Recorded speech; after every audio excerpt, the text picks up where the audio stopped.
Aloha, you're watching This Is Now on Hawaii News Now. All eyes are on Washington as we take a live look at our nation's capital.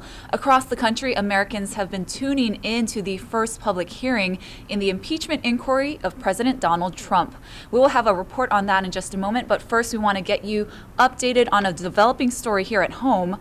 A man is dead after an officer involved a shooting in Kapolei last night. Police sources say the 30-year-old was a suspect in the recent string of high-profile carjackings and robberies on Oahu. Another suspect is in custody. This all unfolded last night at around 10:40 at a Shell gas station on Farrington Highway. Hi everyone, Ashley and Jonathan, and we're joined by our chief investigative reporter, Lynn Kawano. So Lynn, this wasn't a coincidence, right? Police were following them. Yeah, police have been looking for these group of people, for several days now. Sunday was really the day where everything kind of came together. We had 3 separate carjackings or violent robberies, and one, a 69-year-old man, was attacked, punched, as the robbers took the watches and jewelry from him and then stole his silver 4Runner. So since then, police have been looking for certain people. They identified certain people and we're following them. We're talking about the crime reduction unit, so it's a specialized HPD unit, as well as the criminal investigations division. So they were actively looking for certain people. We don't know if this was exactly the people they're looking for, but when they got to Kapolei, they noticed a man standing next to a vehicle in this area of the gas station. And that's the blue vehicle, That's right? the blue Subaru that we believe was stolen in one of the first incidents on Sunday. It was a carjacking in that case as well. 2 males who concealed their identity, and a handgun was shown in that case as well. So police from the crime reduction unit and criminal investigations division approached this vehicle. They were able to take into custody one man. We're talking about Melvin Spillner. He's a 24-year-old. He's only been arrested for warrants right now, so unrelated warrants. But the driver of the vehicle, we're told by police, took off, actually started driving towards some officers, and that's when several officers opened fire. My sources tell me, at least 3 to 4, maybe more officers fired at that point as the man was driving into toward the officers, a group of officers, and you can see also hit another car, appeared to be right there up against the Shell gas station. The man, the 30-year-old man, we are not using his name he hasn't been officially identified yet by the medical examiner's office, but a 30-year-old man was killed at the scene. And there was another car that drove away, is that correct? We believe a black Honda that was connected, and that was the thing with this group of carjackings and robberies. There was always more than one vehicle. So there was a vehicle and then another vehicle following. So in one case, the Toyota 4Runner stolen from the 69-year-old man was seen with the blue Subaru taken earlier in the day. Then a red Mustang was taken. This is all Sunday. And then the Subaru was seen in Kailua at the scene of another robbery. So just so many connections, and police were still working to put it together. When they identified at least 1 or 2 of them and were looking for them, this is what unfolded overnight. I know HPD is going to hold a news conference later today, but any word on how many suspects are still out there? So I do know that at least 2 are still being sought. One is possibly a female driver of the black Honda, not for certain any details on her yet, and at least 1 other man. And the only reason I say that is because there were 4 people involved in the Neo Valley attack on the 69-year-old, the carjacking where the silver 4Runner was taken. There were 4 people involved, and so at least they're looking for 2 other people and possibly even more. They have not pieced together yet this entire puzzle. Don't know how many of these incidents the same group of people responsible for. Don't even know if for sure these are the ones who were out doing all of these crimes. But they've been very busy in the last week. I do know that. Yeah, I can imagine. I'm sure the public is probably a little relieved to see that police are making some progress, because these were pretty violent crimes and attacks happening. Yeah, that 69-year-old man did an interview with Hawaii News Now's Allison Blair, and he said he thought he was going to die. He didn't know if they were going to kill him. He says they punched him and then started taking the jewelry right off of him, then jumped into his car and drove off. So he really feared for his life, and that was one of the things he had said on camera, is he really wanted and hoped that they were caught soon, because somebody was going to get really seriously hurt. Right. Thank you, Lynn, for being with us and providing us that update. Of course. And we are following another developing story in Look at that central sunset. Oahu. Oh, beautiful. Oh, Central Oahu. Yeah, we'll get to Washington in just a second. We're going to get to Central Oahu first. Let me take you over to our traffic cameras right now. That is what we're following right there. We have a traffic alert for you. Let's get to that first. Yep, officials say 3 people were hurt in a multiple car crash on the H-2 Freeway near the Ka'uka Boulevard off-ramp. A 26-year-old man is in critical condition, while a 65 and a 41-year-old man are in serious. EMS crews provided life-saving treatment to the patients who reportedly had to be extricated from the vehicle. And police have shut down the H-2 northbound lanes before Ka'uka Boulevard, and of course we'll bring you any new details as they become available. And we just got this picture in from our photographer at the scene. You can see the cars involved there. Looks like at least 2 cars there. It does not look like a pretty scene there. I know investigators are still out there. We'll be following this until our evening newscast, and of course to keep you updated on our website as well. Okay, now let's get you over to that picture I showed you earlier. This is a live picture of Washington where the sun is setting right now, and it was a very, very dramatic and heated day yet again. That's right. It was the public's turn to hear testimony in the impeachment inquiry into the president. Natalie Brand has the latest from Capitol Hill.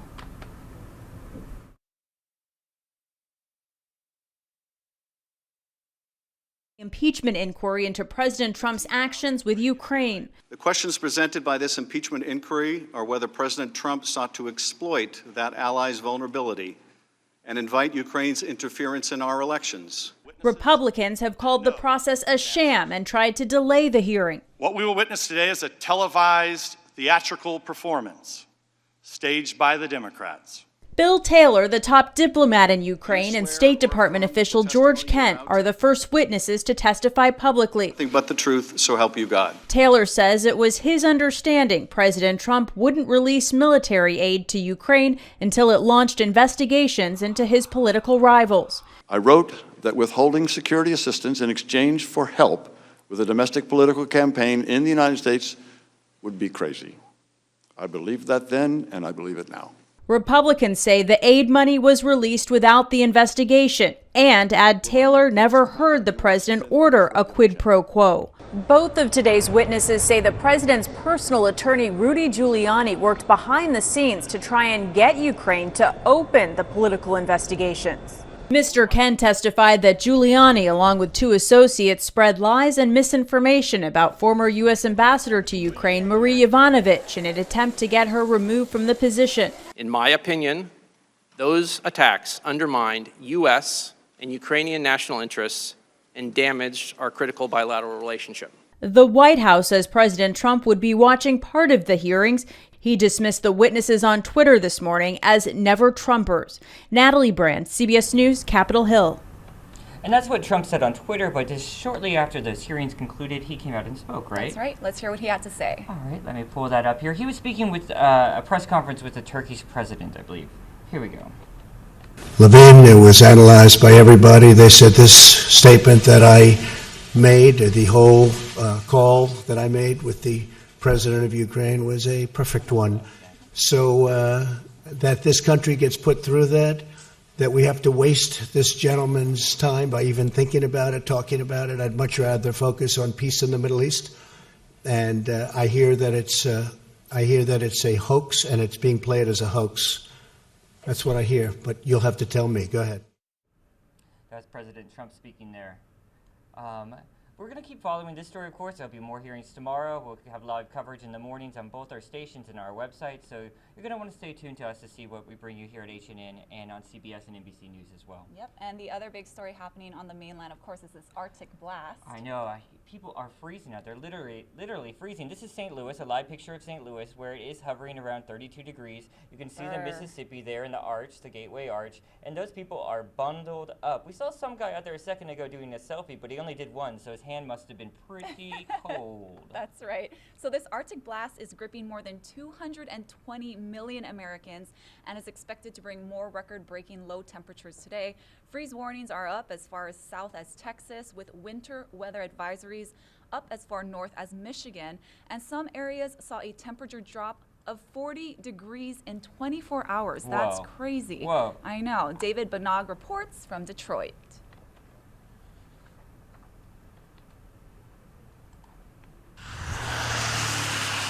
It was an early dose of winter that coated the roads in Ohio with ice, sleet, and snow yesterday, leading to crashes like this one on Interstate 80, which caused a more than 50-car pileup. 2 people were critically injured. In parts of New York State, almost a foot of snow fell in a 48-hour period. Down south, facing a freeze warning, members of Houston's Bethel Baptist Church patrolled the streets overnight, looking for those in need of shelter and set up cots for them indoors. Some people welcomed the winter weather as it blew through Beach Mountain, North Carolina. These college students broke out skis and a tow rope. And down in New Orleans in the Crescent City, folks were spared some snow, but they bundled up to fend off the near freezing temperatures and even high winds. At Louis Armstrong International Airport, those gusts made for a dicey approach for the inbound planes, but all landed safely. You know, this Arctic blast stretched as far south as the border with Mexico. In McAllen, Texas, on Monday, the heat index, which is a combination of the temperature and what it feels like, the heat index was 93. Within 24 hours, it dropped to 31. How's that for a swing?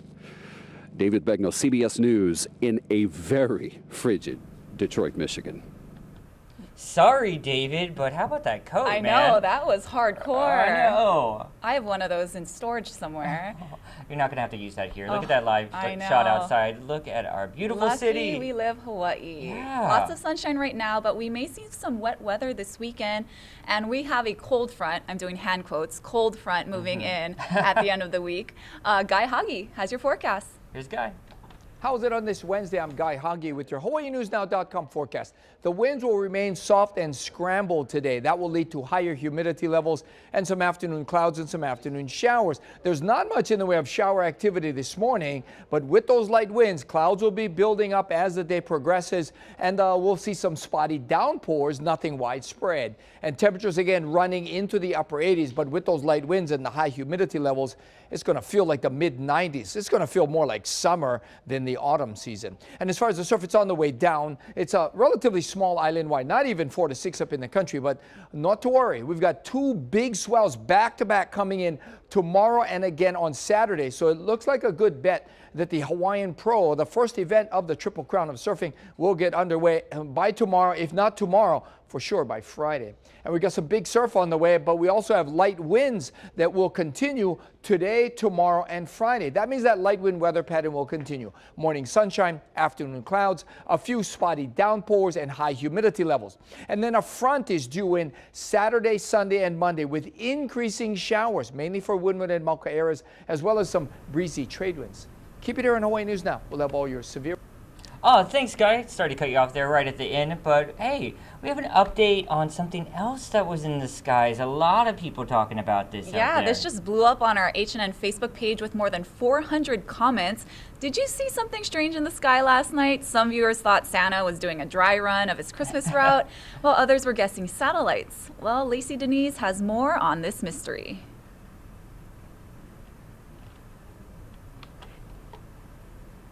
Lights last night. A bunch of viewers reported the lights flying over Diamond Head around 7 p.m.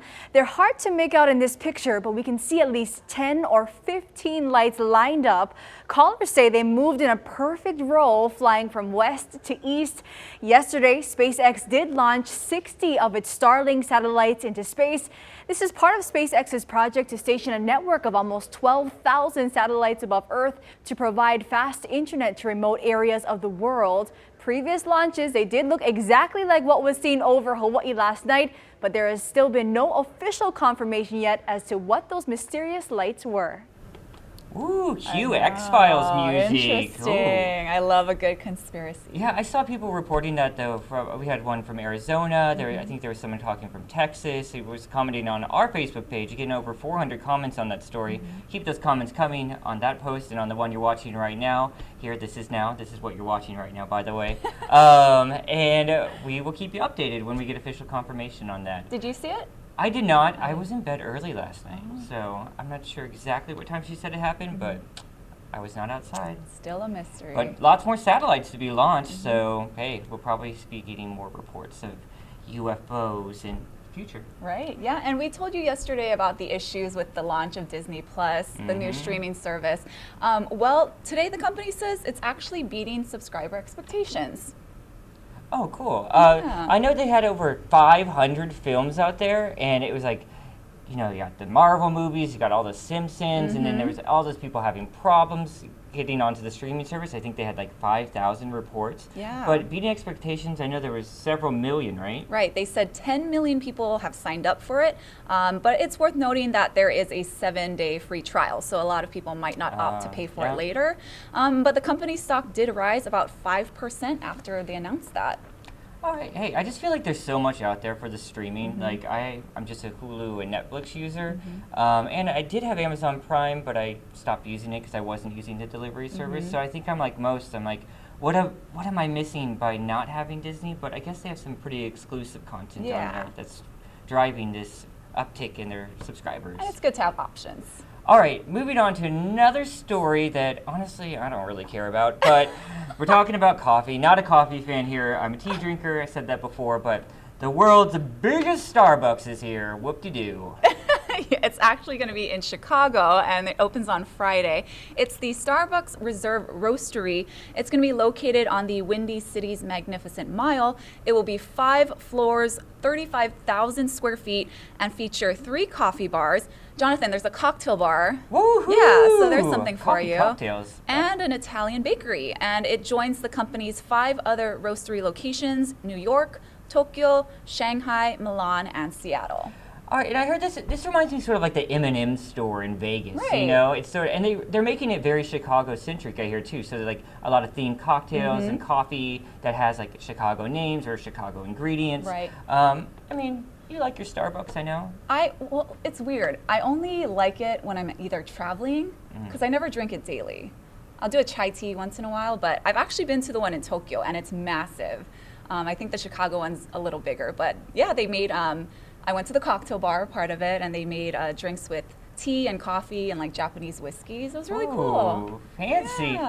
fancy. Okay, speaking of fancy, one more shot outside. Oh, what's going on at the bottom? I think we're having a little glitch there. Hey, you're just gonna have to bear with us on a few technical issues on This Is Now. We're working through some kinks. We're a brand new show, and we really appreciate you watching us here every day. We'll be here around 11:30 on Facebook and all your HNN digital platforms. And I really appreciate you taking the time to watch us today. Mahalo. We'll be back tomorrow.